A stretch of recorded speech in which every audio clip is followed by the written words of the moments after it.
Welcome to the Female VC Lab podcast. I'm here with Dr. Oksana. In one line, give me your name, your title, and the name of your fund. I'm Oksana Malysheva. I'm a managing partner at Sputnik ATX. We are an Austin-based early stage VC. How did you get into venture capital? What inspired you to become a VC? That is such a fun question. And I think for me, it's a combination of conviction and serendipity. So conviction comes from the fact that being born in Kiev, Ukraine, and being born under the former Soviet Union, changing the countries, I am a firm believer in capitalism. Also a firm believer that putting the capitalism to work the right way needs to very be important. Very important.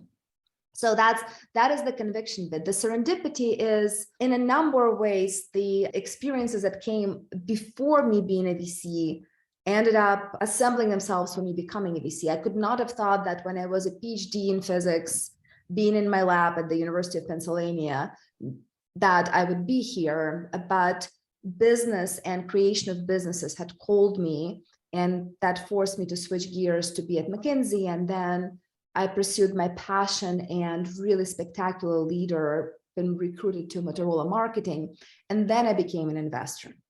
And I think for me, the combination of those four steps got me the position. So they're serendipitous. If you were to ask me at any one of those points, do you see yourself being a managing partner as a VC fund?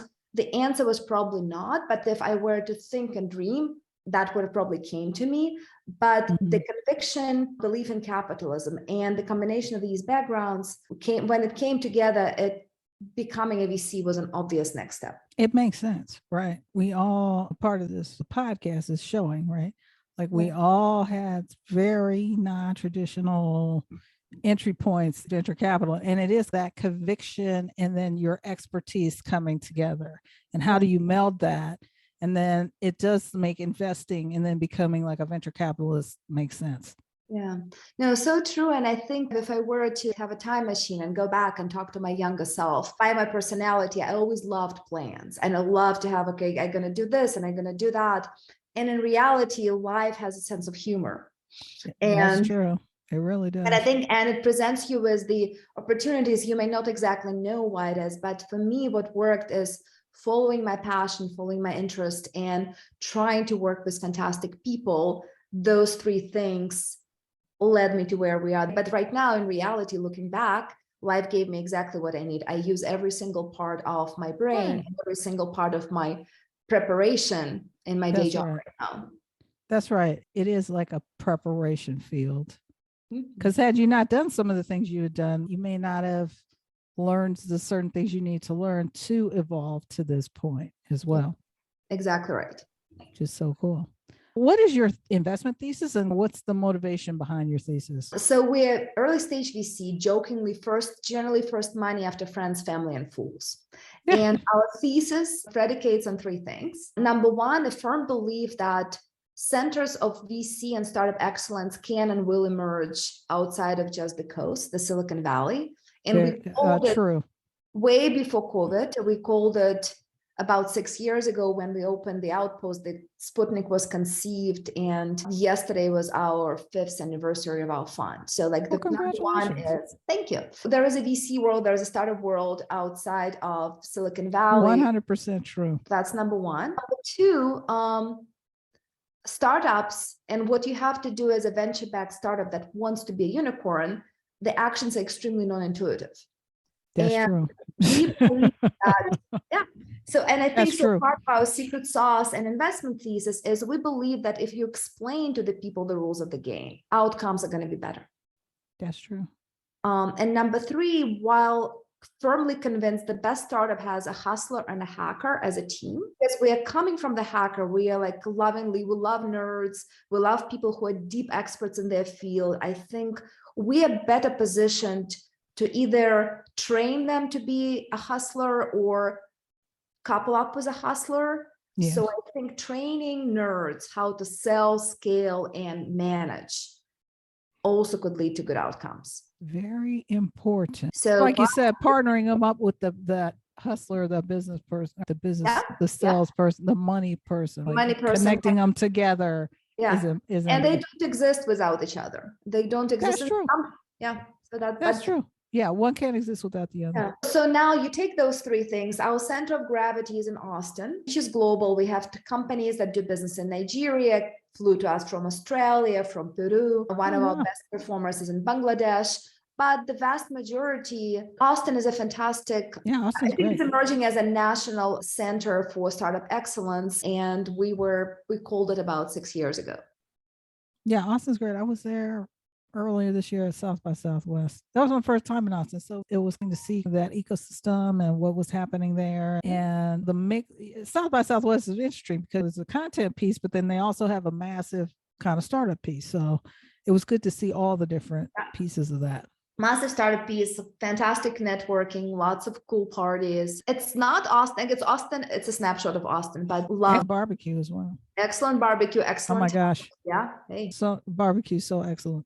We have to geek out on what's your favorite barbecue bit. Talk to an Austinite. We have firm like barbecue map. Where do you go for what sort of barbecue? Oh my gosh, that's so amazing. Yeah. Texas absolutely has excellent barbecue.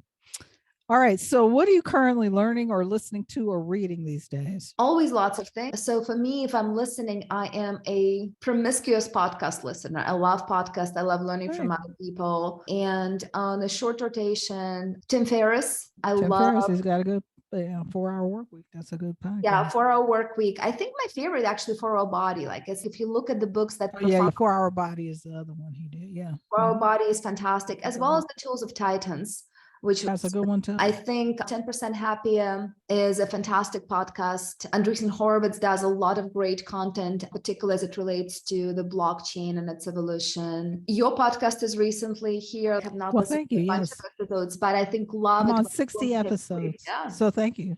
Yeah. I appreciate you coming on. Yeah. And then I think, and there are a lot of other things. Some of them are non-traditional. For instance, Esther Perel, How's Work, and the one with couples is on rotation and I use it a lot because relationship between humans in a marriage or romantic partnership had been well studied. People have invested for a while. We all understand that relationship between the founders is just very important, just as difficult and had not been studied well. So we've listened to a lot of, let me call it romantic relationship advice, partnership advice, like Gottman Institute. To me, listening is a lot of fun. That's a good point, right? Like you don't, you know what, it's like, how do you handle relationships? How do you handle conversations? How do you handle, like, that's a good point to listen to those types of things. Because it applies to businesses. And on my reading list, always a bunch of things. I was so blessed, Barbara, when Kindle was invented. Oh my God, the Kindle is the best thing ever. You and me as well, because I used to carry around a lot of books. Yeah, exactly. Remember that suitcase that was so the extra suitcase that you had to take with all the 100 books in it. Yeah, because what I will be in the mood to read, I read something all the time, and I don't know what I will be in the mood to. Was the earliest adopter of the Kindle. I said, everyone said, why'd you buy that? I said, now I can put all my 100 books on one thing. Exactly. So this week on my reading list was the Culture Code, because part of our curriculum, we teach our startups how to start up. And I think culture is a really big part of it. So culture is huge. Very important. Culture Code was there, and the companion book that came out, the Culture Code workbook. So reading and listening to that, which is expected. I'm gonna maybe shock you with something slightly less expected. One of the female founders, we were talking about books, and she said, pick it up because you will love it. And the book is by the lady called Kasia Urbanik. She had spent 15 years training as a Taoist monk. Oh, interesting. And to pay for that, she used to work as a dominatrix in New York. And so she wrote a book. That seems women. Like kind of counterintuitive. It's the Taoist monk, that's the dominatrix. Right. Maybe not though. And so the book is actually about neither of those things, even though it builds on both of those. And the book is about how to unleash female power and how as women, we are conditioned, like she's on a crusade to combat the good girl syndrome. Be the best, outwork, hide what you want, outwork, smile. And then she said, just be like, and I think she is, how do you tap into your power? How do you manifest it clearly? And how you present it to the world unapologetically. And it's really interesting. That sounds like a good book. Yeah. So it is definitely a fun book. It's an interesting conversation starter for sure. I Oh, didn't yes. expect to like it as much as I do, I have to confess. Sounds interesting. It sounds interesting. But there's always something like that. My kiddo is reading Master and Margarita by Bulgakov, which is one of my favorite all-time books. And I've downloaded it yet again, and that is also there. So there is always a little bit of fiction, a little bit of poetry, a little bit of this, and whatever else that I might be curious about. Wonderful. In 2 years, when we're talking, this is the bonus question. How do you see venture capital or investing having changed or evolved? That is a great question, and a crystal ball would be nice. Let me tell you how I wish it would. I think what I'm seeing, the headlines are very much critical to this field of non-inclusive, the bro culture, the flip and go, not founder friendly. But in reality, I do think that, at least in Austin, at least in my circle, and that circle, I have to say, is self-selected because I have no time in my life on my calendar for people who are jerks. I'm seeing the tide changing. I'm seeing a lot. In what way? I'm seeing, like, for instance, we have this gathering called Women in VC that started about 3 years ago. And there were we could all fit in a, like, we go to a fancy hotel and there's a coffee table. They're not really big. And we could all fit there around that coffee table. We went to the one, and we actually, someone had to sponsor it and rent a big outdoor patio, book it completely at a pretty prominent restaurant.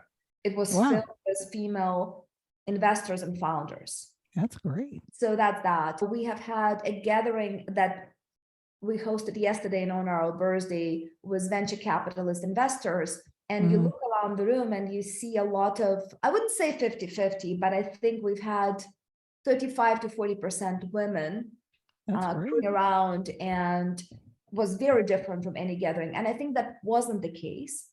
And I'm also beginning to see, I think obviously maybe this is sometimes you have to contribute to the future you want to build. And to us, being unapologetic capitalism, but also being unapologetic about reinventing it, we are looking for absolutely the best companies, but we're looking for them where other people not.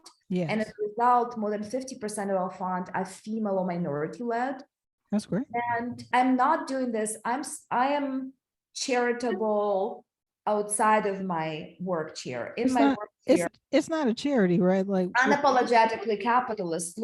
Venture capital is that capital. Venture capital, right? So it's not charity. I don't know why people think because you can find things outside of the norm, that's a charitable thing, right? You're still doing it for a return. You're still have other 100% for returns. Yeah. And I think so, to me, it's because when these companies mature and when people see two of the best performing companies, one in Bangladesh and another operates out Nigeria with 3 Black founders, when they're going to exit, people are going to see that. And so to me, this one, so going back to your original question, I don't know that I want to confine myself to 2 years, but if you give me what about 5 years? 2 to 5 years, somewhere in that time frame, the new generation of venture capitalists that have been committed to excellence, committed to diversity of thought and diversity of ideas, they've had time to have the investment portfolios materialize beyond reasonable doubt that our way is the way. It absolutely is the way. We have all the statistics, literally all the statistics for the last 3 or 4 years have pointed to that fact. You can ignore the data if you like, but the data is the data. How do people contact you? SputnikATX.com is our website. I am on LinkedIn, on Twitter, on Instagram. And my email is a super secret email, Oksana@Sputnik ATX. I do read a lot of my emails. I don't always reply to all of them at once, but I think particularly if you're a female founder that is trying to build something, whether we invest in you or not, I would love to hear from you. And starting in November, every Friday, both me and my business partner, we are holding office hours open to anyone. That's our gift to the startup universe. We're going to meet with everyone. You could just come and book it on Calendly. It magically shows up on my calendar. And I come and just like that on Zoom, and you could talk to me about your idea. And I may invest in you, I may connect, and that's how we roll. That's wonderful. Thank you for letting us know that. So that will be the beginning of November. Yep. All right. Thank you so much, Dr. Oksana Malysheva from Sputnik ATX for being our guest on the Female VC Lab podcast. Barbara, it's my honor. Thank you for having me. Thank you.